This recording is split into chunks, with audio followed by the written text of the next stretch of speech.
welcome to Taos Podcaster. This is your host, David Mapes. Let's get started.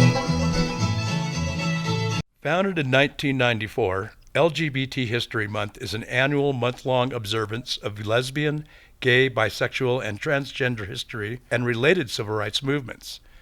Today, in acknowledging LGBT History Month, we're reaching out to Dr. Ken Allen.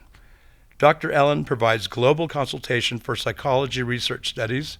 Welcome to Taos Podcaster, Dr. Allen. Thank you very much. It's great to join you.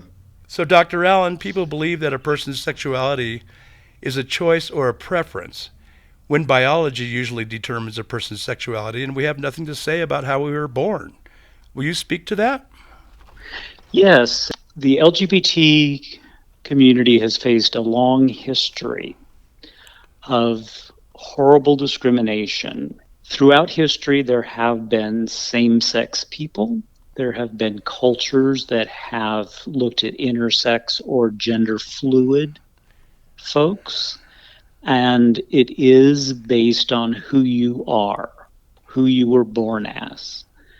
Probably the group that is most challenged is the transgender community, because they're born into the wrong body, that their gender does not match with their physicality, which is a very challenging situation to deal with, to truly get to the place that they can be who they are and to feel and look like they are meant to be. Over history, many of them have what we call hidden in the closet or hide in the closet. Think about that. So here you are as a human being, and who you love, who you want to be with, who you want to create a life with, who you want to see you, who you are, and you cannot do that because of your own fear. Your fear of rejection from family, your fear of rejection from an employer, your fear of rejection from a landlord, fear of rejection from classmates or other friends. It is one of the most challenging life experiences. We hope it's getting better, but it's still a challenge. It is particularly harmful to youth. Many people identify as LGBT in their early teens, some younger than that. As they get into school, they often either subconsciously or consciously present differently. Adolescents are very good at trying to maintain a norm of the majority, and they tend to identify people who are different, and then that person frequently becomes the target of bullying and discrimination. Adolescents and young adults don't fully have the maturity to be able to look past this, and it's very hard when you're in the middle of being bullied and discriminated and your mind is more focused on how do I get through tomorrow. I don't see a future for myself. I don't see a better life for myself. If they don't have role models, they're not connected. They don't see, that there's more gay characters and such on television, and there's some entertainers and athletes that have come out, but still the vast landscape that an LGBT youth looks at is heterosexual.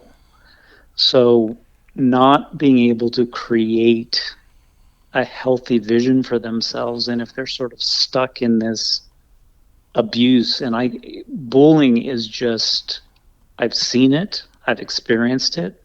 It is amazingly harmful. And what it sadly leads to is kids get to a point that they can't handle the pain anymore. So they make the sad decision to end their lives. The idea of a child or a very young person or adolescent killing themselves, that's just impossible to understand. How does someone so young get to that point? The core is of a healthy self-esteem is having people see you for who you are authentically and reflect back that they celebrate you, that they love you, that they support you. Um, that is just a critical component of being able to have a healthy self-esteem and emotional balance. And if you don't have that, and you and on the flip side are facing people who are constantly telling you you're a freak, you're wrong, you are whatever, physical violence, verbal violence, it's just um, devastating. And, not only does it lead to an unfortunate and unacceptable number of suicide attempts and deaths among LGBT people, it also can lead to depression, anxiety, self-medicating with drugs and alcohol that have other consequences that can negatively impact their life. But the reality is, human sexuality for everybody is fluid.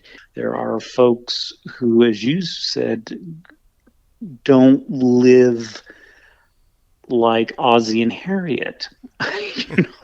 Humans are, when you look at personality, there's almost an infinite combination, even though there's 5 pillars of personality. When you look at where people are on each one of those, it comes out to be this range of personalities that makes our world a better place. Because if we were all the same, it'd be really pretty dang boring.